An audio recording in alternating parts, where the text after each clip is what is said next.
soucie de toi. Mais au milieu des combats, il se tient tout près de toi pour te rappeler constamment que sa force est ton soutien.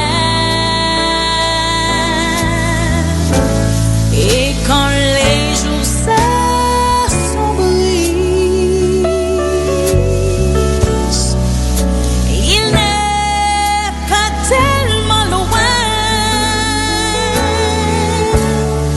Sur lui, tu peux compter. Il t'entendra prier au milieu des combats. Tu peux trouver la vraie paix, l'espoir qui renaît lorsque tu mentionneras son nom. Il sera ta consolation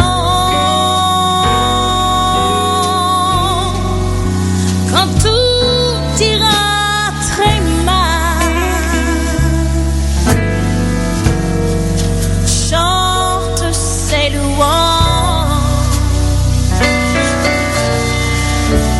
car dans ton cœur une joie.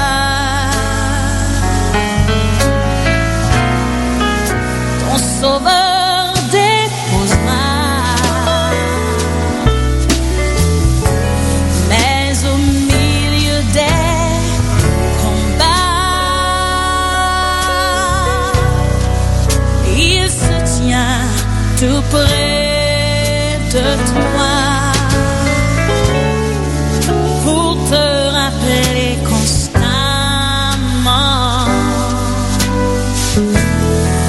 que sa force est ton soutien. Et quand les jours s'assombrissent, il n'est pas tellement loin. Sur lui, tu peux compter. Il t'entendra prier au milieu des combats.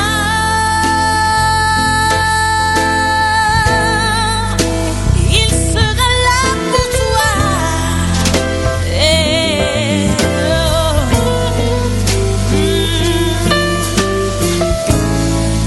quand les jours s'assombrissent,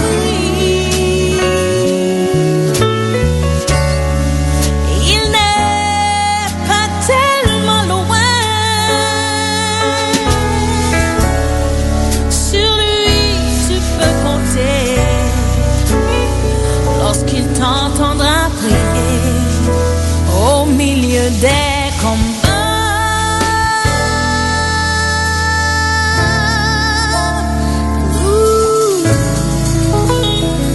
Luc, chapitre 17.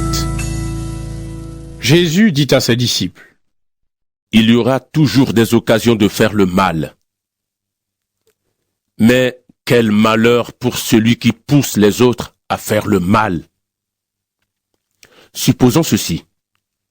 On lui attache une grosse pierre au cou et on le jette dans la mer.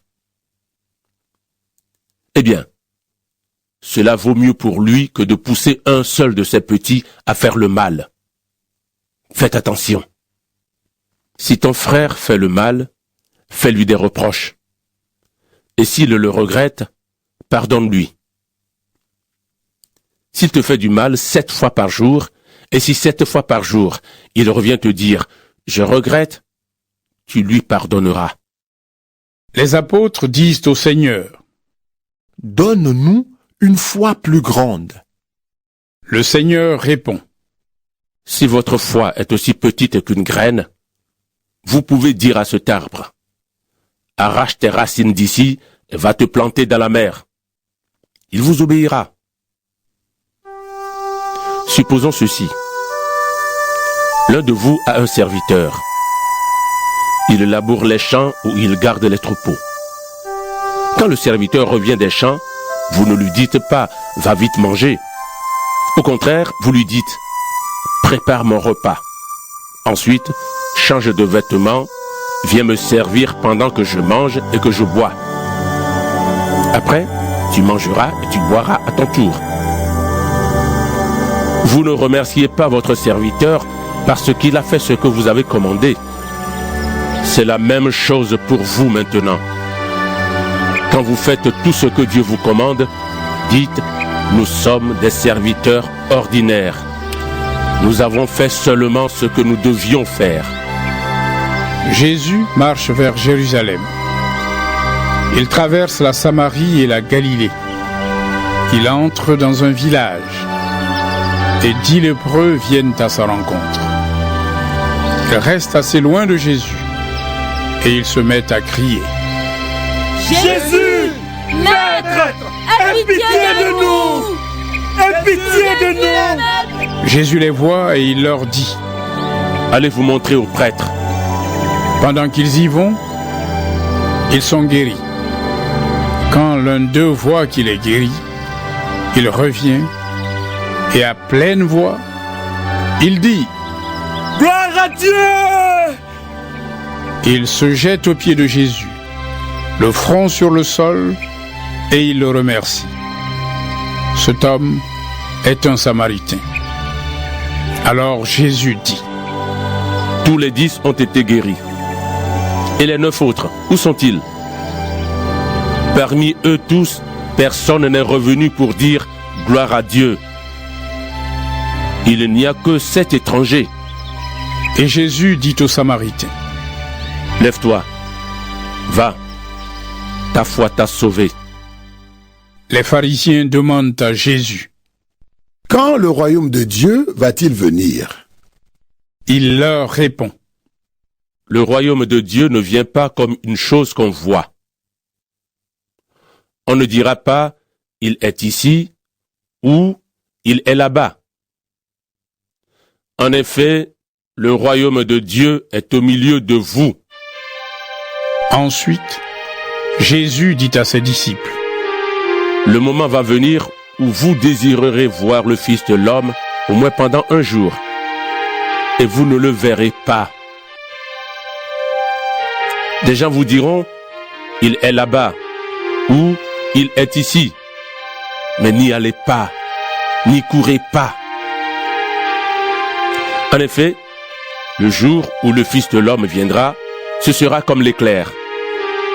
Il apparaît tout à coup, et sa lumière va d'un bout du ciel à l'autre. Mais il faut d'abord que le Fils de l'homme souffre beaucoup et que les gens d'aujourd'hui le rejettent. Le jour où le Fils de l'homme viendra, il se passera la même chose qu'au temps de Noé. Les gens mangeaient, buvaient, ils se mariaient ou donnaient leurs filles en mariage. Puis Noé est entré dans le bateau. Il y a eu une grande inondation et tous ces gens sont morts. Ou bien, il se passera la même chose qu'au temps de Lot. Les gens mangeaient et buvaient, achetaient et vendaient, plantaient et construisaient. Mais le jour où Lot a quitté Sodome, Dieu a fait tomber du ciel une pluie de feu et de poussière brûlante. Et tous ces gens sont morts. Le jour où le Fils de l'homme apparaîtra, il se passera la même chose. Ce jour-là, celui qui sera sur la terrasse ne devra pas descendre pour aller chercher ses affaires dans sa maison. Et celui qui sera dans son champ ne devra pas retourner chez lui. Rappelez-vous la femme de Lot. Celui qui cherche à garder sa vie la perdra. Celui qui perd sa vie la conservera. Oui, je vous le dis, cette nuit-là, Deux personnes seront sur le même lit. On prendra l'une et on laissera l'autre. Deux femmes seront en train d'écraser du grain ensemble. On prendra l'une et on laissera l'autre. Les disciples demandent à Jésus: Seigneur, cela se passera à quel endroit? Il leur répond: Là où il y aura le cadavre, les charognards se rassembleront.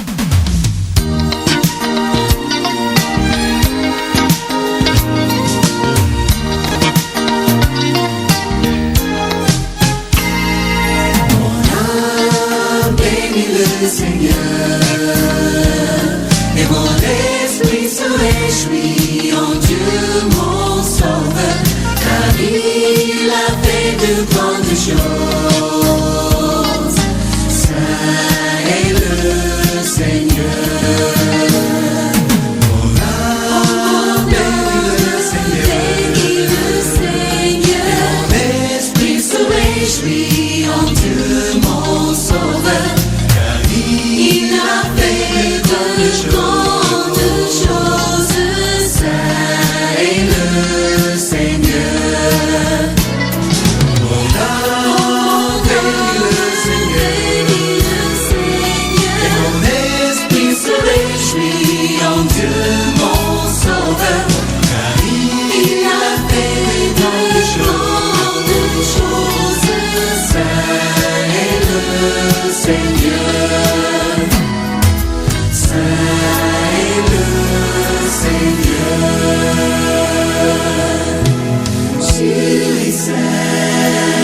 Jésus, tu es saint, roi des rois, prince de paix. Jésus, tu es saint, tu es saint. Jésus, tu es saint, roi des rois, prince de paix. Je veux t'adorer.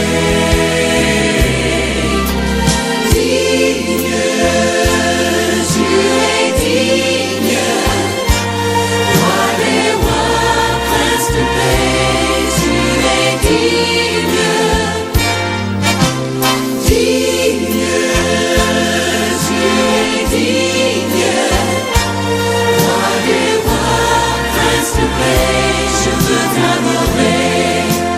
Le Seigneur est digne, digne de notre adoration. Le Seigneur est digne, digne de notre adoration.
vers le Dieu de mon salut, du haut des cieux. Il voit ma peine, il étend sa main, quand la mienne s'est perdue.